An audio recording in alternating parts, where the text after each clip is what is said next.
Welcome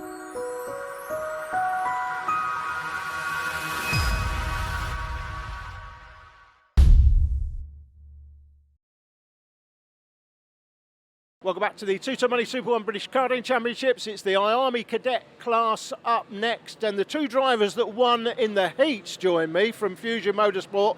Oliver Wright, who started P16 to win in his second heat. I know you had a bit of drama in the first heat. I think you were 14th, but Aidan Neat won heat 1, and you came back for 4th, I think, in heat 2. So ask you first, Oliver, starting P16 to come 16th all the way through the field to win the heat that you won. That sounds like it was a bit of an epic drive, was it? Yeah, it was really amazing. It was really fun. Just talk us through what happened then. Well, really, my dad just put some wets on and it started to rain during the race, and everybody started sliding and I got through to the front.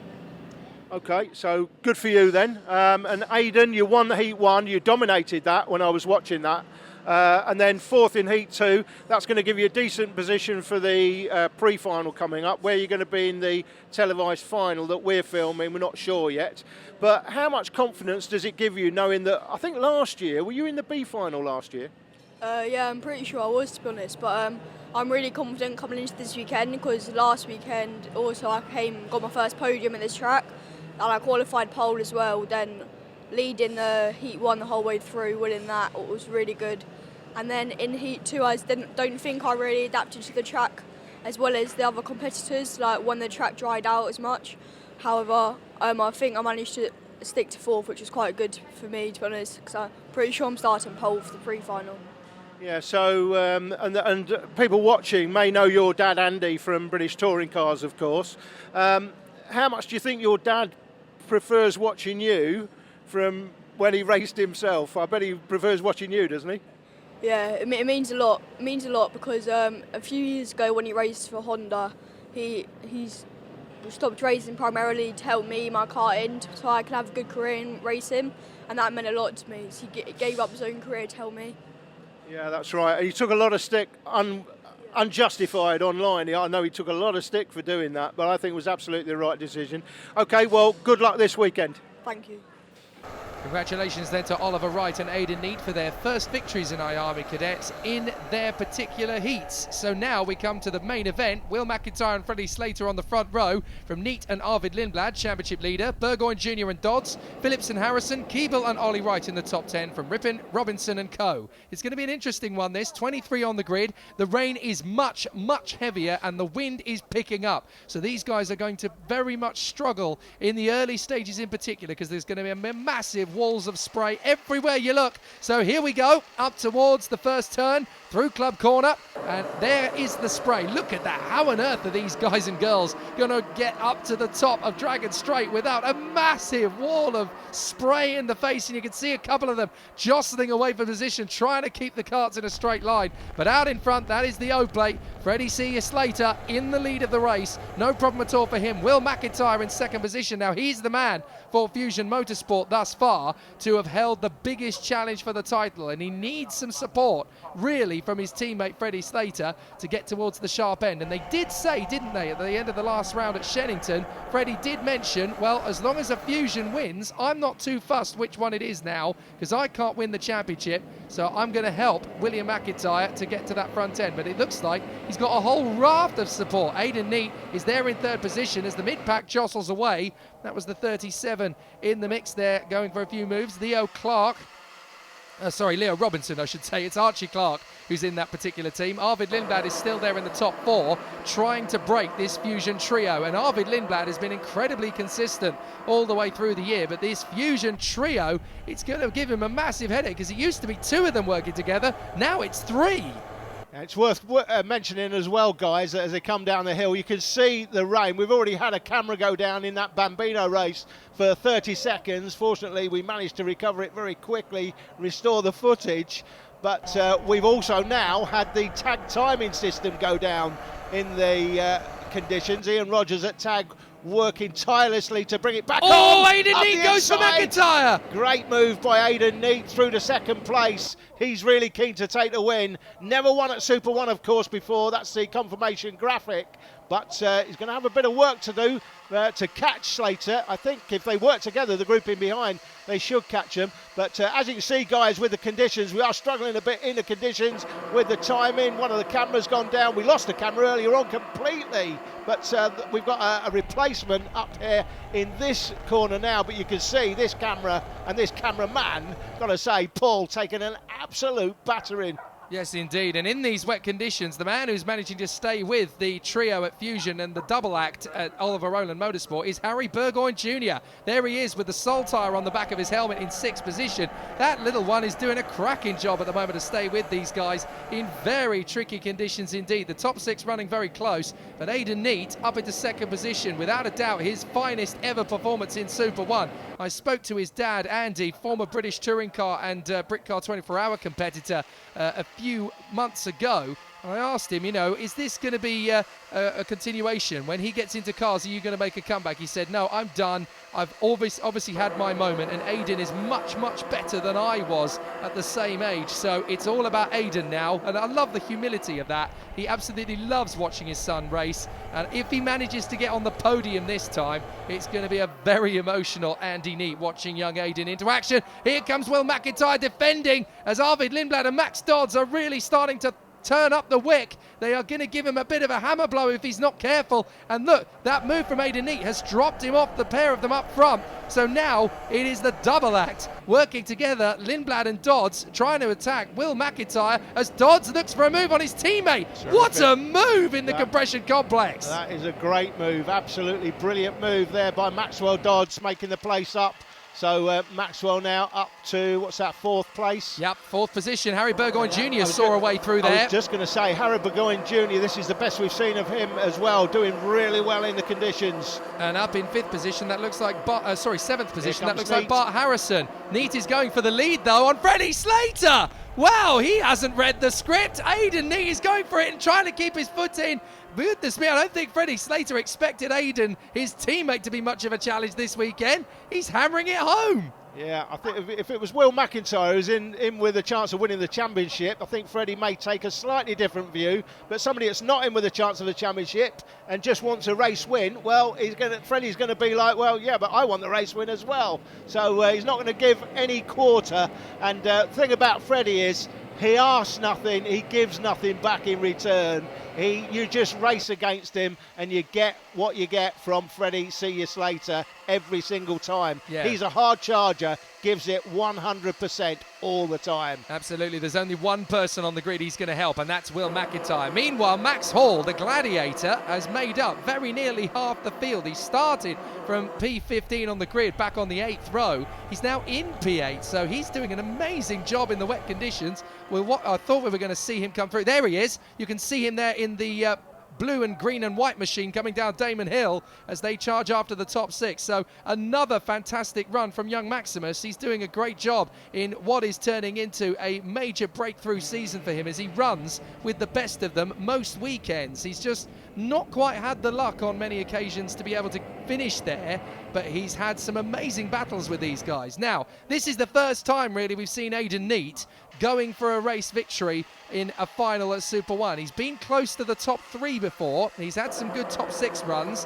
but for whatever reason, it's never really resulted in an overall podium. Now he is going for the win, and he is not going to give another opportunity away to Freddie Slater through turn 2. That is a hard place to pass, and he's made that look absolutely easy squeezy. Yeah, I'll tell you what, when you win at Super 1 level, I know it was a heat he won earlier, that just gives you so much confidence, and you can see the confidence in the way he's driving here. He is driving for a win, nothing less. 2nd place today in the form he's in.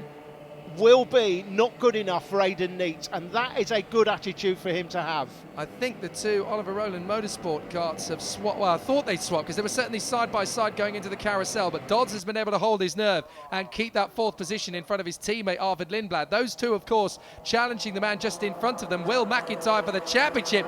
I have to say, this is an amazing run from McIntyre, hanging on to this 3rd position, but I don't think it's going to last long. Up the hill, up the Dragon Straight, and Arvid Lindblad is watching as Dodds swerves all over McIntyre, dives up the inside. Beautifully done. Burgoyne Jr. trying to get up the inside of Lindblad to try and make the move. Has to then switch to the outside, but Dodds through in a 3rd. Magic. Yeah, Will McIntyre took an extremely narrow line into turn 2 there, up over the blind brow. There's no way he was going to hold on to that. He was just too narrow. He was always going to drift out to the left, and that was going to give Maxwell Dodds opportunity. Could he take it, though? Was he good enough? You bet he was. So McIntyre now trying to keep Lindblad at bay while also having an assault again on Max Dodds in 3rd position. Burgoyne Jr. is having an amazing run here in 6th position. Staying with them as up the inside. There goes Lindblad into the final turn. As beautiful as you like that move, as Maximus Hall has now moved himself up into 7th position, and the fight for 10th position is getting a little bit racy as well. There's a whole host of them in that mix, but now Maximus Hall up into 7th place. If these guys keep squabbling away, Burgoyne Jr. has dropped off the back of them just a tad, but Maximus Hall, if you look at him in the background, there he is. He's getting closer with the 77 of Bart Harrison chasing him down. Should apologise, guys, for the quality of the pictures from that camera you've just seen, but it is absolutely covered in raindrops. Cameraman, camera, everything getting absolutely hammered, not only with the rain but the wind, which is going sideways as well. Oh, Arvid Lindblad trying desperately to hang on, the back end kicking out through the compression complex, down the Devil's Elbow. Will McIntyre trying to find a space to come through into Paddock Bend. He had a sniff of a look at the inside, wasn't able to get the job done. Back on the main straight, and still Bart Harrison chasing down Maximus Hall. Then it's Vinnie Phillips, the sister kart there in the number 87, charging up the hill in 9th position. Good run again this from Vinnie Phillips. But here they come up towards the spoon yet again. Is there going to be a move from McIntyre to the inside of Lindblad? There is! Brilliant. And that was absolutely wonderful. He really made that gap open up, and now he's on the defensive. Good work. Harley Horton, meanwhile, fastest lap of the race. Not surprising that it's not one of the leaders in these conditions. It's anybody's game fastest lap. But McIntyre threw into 4th. He really had to work for that one. If you're wondering how we've got the fastest lap but no timing on screen, it's because the live timing on screen that we take is what is down on both sides. There's 2 sites that handle that, both of them down at the moment, and Ian Rogers at TAG working tirelessly to bring it back, hopefully for the next race we should have it. But struggling at the moment, Burgoyne up the inside. Oh, this is going to be Burgoyne trying to hold off Maximus Hall. Then side by side, Maximus Hall is going to keep that up the Dragon Straight. And while he's overtaking, wipes his visor to finish the job. Beautiful from Maximus Hall. He gets the Ollie Rowland Motorsport man, Harry Burgoyne Jr. That was a nice bit of work there. And down the hill he goes. But what a sweet bit of work that was for Maximus Hall. He really made that move come together. The Gladiator is on fire today, and look at this, what's happening here. Aidan Neate has pulled out 5 or 6 kart lengths. I think Freddie has made a bit of a mistake there, but it looks like he's recovering. Great move, as you say, Jake, by the Gladiator Maximus Hall, going through turn 1 and then up the straight. Brilliant driving. It's the race of the nicknames again, because we've got all 3 of the big nickname drivers on this grid. We've got Pineapple just outside the top 10. The Gladiator is there, still battling away. And if you look further back, you'll spot the 14. The Boxer is back in town. Kai Bacchini, there he goes. So Kai Bacchini is back in the mix, and it's great to see him return. There he is, the 14, in there in position. Up the top of the hill, into the spoon. This is going to be tricky for Dodds to hold on to again, because McIntyre is still there, but McIntyre is the meat in the sandwich made of Oliver Rowland bread at the moment as they go through the carousel out of the left-hander. Up the hill, through to the compression complex once again. McIntyre trying to squeeze into that gap, but there is none to find at the moment. Dodds is just keeping his car relentlessly in position. This is great work from Max Dodds. Just when you think you've seen the best of this pint-sized powerhouse, he comes up with something special, and he is really delivering here, Max Dodds. Up the inside, Lindblad absolutely slices for the move, and that was absolutely terrific. You know what, in this race, in difficult conditions, you've got to applaud these drivers. We have seen some fantastic races, some great overtakes today, and there's another one by the 25 going through the shot. That's Brandon Carr, the rookie. Yeah, Brandon Carr's done amazing work, not just here in the UK, but also out in the States as well. Don't forget, he does very well in the off-season out in America. And, oh, something's wrong with McIntyre! McIntyre's slowing! McIntyre's got a problem! That's a big one for the championship! If he's out of this race now, then almost certainly the title showdown at BF becomes a two-man battle between the teammates Lindblad and Dodds. That is disastrous for McIntyre at this point in the year. Oh, what an absolute sickener down the hill. It doesn't look like he's recovered it. That could be an electrical problem, bearing in mind the conditions. 2 laps to go, Jake. Look at this. This is a nice battle, isn't it? Sam Shaw. Shaw down the inside, the virtual championship leader, winner this year. Shaw with a great move in the midfield, and another one. Harley Horton got up the inside of MJ Canini as a result of that as well, so there's great jostling in the field. And look, that's Kai Bacchini, the boxer, closing up on Ella Stevens down the hill. Aidan Neat hanging on to this victory for dear life with a lap and a half to go. There's McIntyre's car parked on the sidelines, and in the penultimate round of the IAME Cadet British Championship, you have to say, him out now, it's actually game over. Got to be game over for him. That is a nightmare coming down the hill. He would have seen his season going up in smoke as whatever problem he encountered, it looked like it was electrical. He totally doesn't deserve that either. No. He's been one of the stars of this season. Even with these two battling away, Aidan Neat and Freddie Slater, you have to say Will McIntyre has been one of the revelations of 2018. In terms of his driving style, he's been the Fusion Motorsport to pick up the baton and run for the victory most of this season, and it's a real shame. I don't think it's likely he's going to go for it. Now, hit round the outside. Freddie Slater's going to try and go all the way round the outside of the spoon on Aidan Neat. Neat's got to cut back. They bang wheels, and through goes Freddie Slater. Now, that was very, very tough stuff there from Slater. So now Aidan Neat, nothing wrong with that move at all. No, that was a perfect overtake. So now Aidan Neat's got to find something special to come back at him. He's going to try around the outside of the compression complex, then get the switch back up the inside. Oh, and off goes Slater. Now it's absolutely fine from Neat. Nothing wrong with that at all, but surely Slater is going to get a penalty for going across the grass. Well, interesting you call it that way, Jake.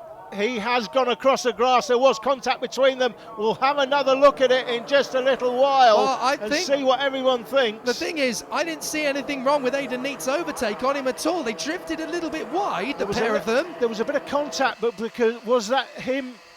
I think that was on Freddie, or was that Freddie squeezing? I think that was the wet. We'll have a look at the slow motion. Oh, Kai Bacchini putting his hand up there at Ella Stevens as if to say, come on, give me a little bit of room as we go across the line. Now watch again. This is full speed.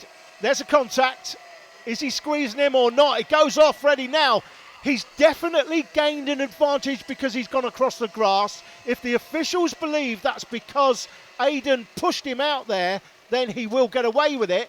What do you think in slow motion? There's a contact. Is he trying to squeeze Aidan? Is Aidan trying to create room that's not there? Well, I looked at Aidan Neat's steering wheel. He's going right. He's trying desperately not to hit him if he's turning right. So that's the way it looks. But have a look at the result. Freddie Slater docked to 6th position. Yeah, 5-place penalty. They can only give a 5-place penalty, not a 1-place penalty. That is in the MSA rules. Neat with his first win.